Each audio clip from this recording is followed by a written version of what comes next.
New tonight, Trump and Putin face-to-face. The White House announcing the two leaders will meet for a summit July 16th in Helsinki, Finland. President Trump previewing the summit, making a rosy prediction.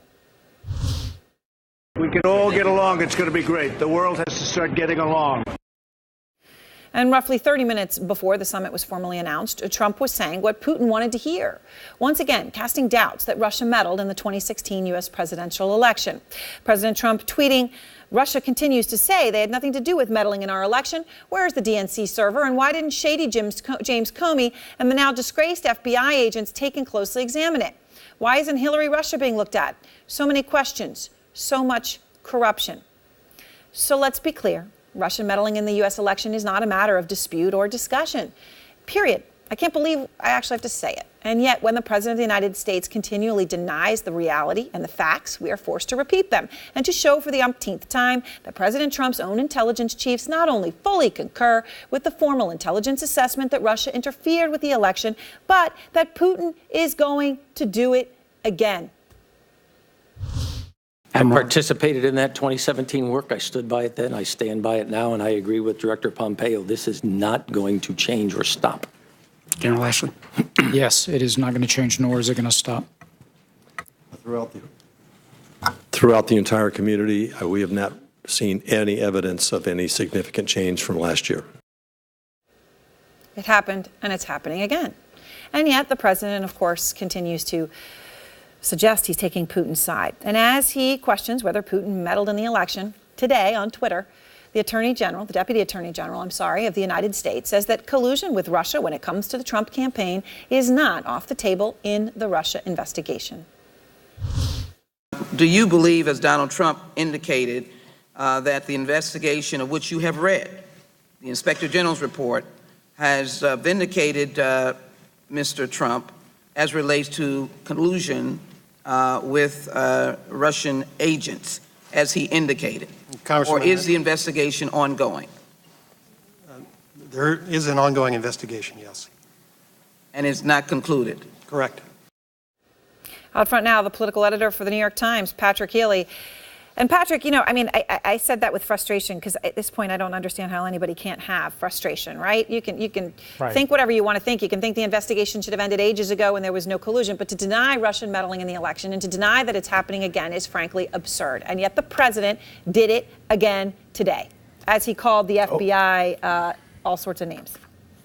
Right, just over and over and over again, Aaron. He's so invested in this idea that any role that Russia played in the election, if it were to be validated, would somehow delegitimize him. He cannot make sort of the simple separation that Russian interference in the 2016 election absolutely happened. It has been verified over and over and over again, and that you can basically, if you're President of the United States, acknowledge what the intelligence agencies are saying. You can acknowledge that's true, and still contest whether you yourself or your campaign colluded with the Russians. He can't do it, Aaron. He is just so invested in frankly, carrying Putin's water. It is really, really strange. I mean, you normally have American presidents, standing up for allies or trying to explain what they were saying to the voters at home, and he does it with Putin. Right, he does it with Putin, right? It's Putin. Putin tells me, nothing, he insists, nothing's wrong. And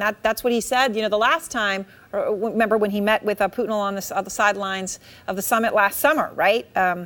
Exactly. You also have, though, and I want to play this for you, Patrick, because this was a little strange. Adam Schiff, of course, the ranking member on the House Intelligence Committee, which, wrapped up its investigation with a Republican conclusion the Democrats didn't agree with. But the point is, Schiff's talked to a lot of people involved in this, right? He was part of an investigation.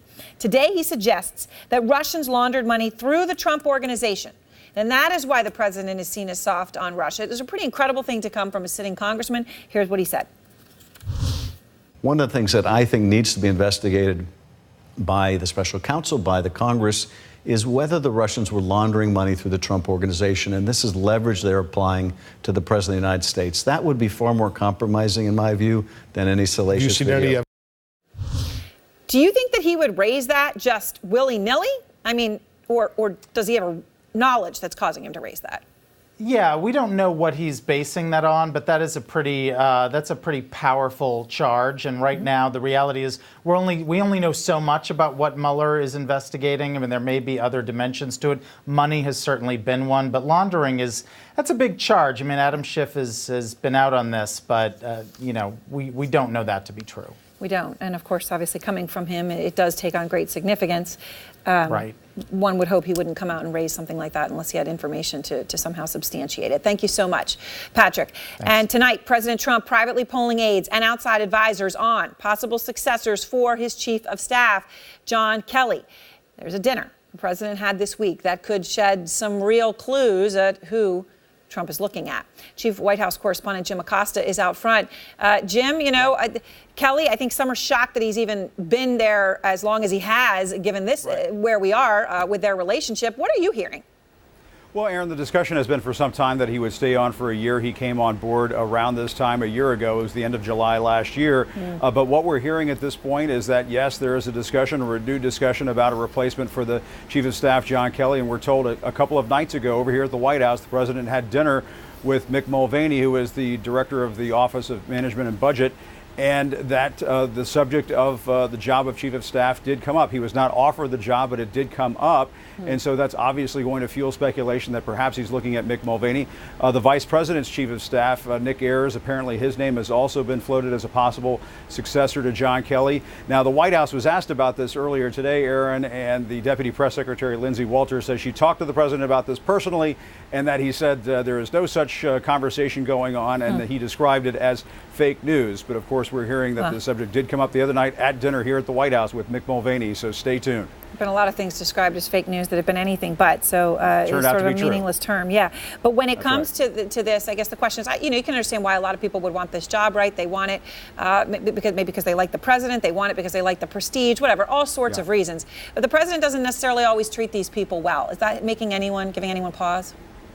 Yeah, exactly. And also keep in mind, the president likes to be his own chief of staff. He likes to be his own communications director. He likes to be his own press secretary. So it's a maddening job for whoever goes in any of these positions.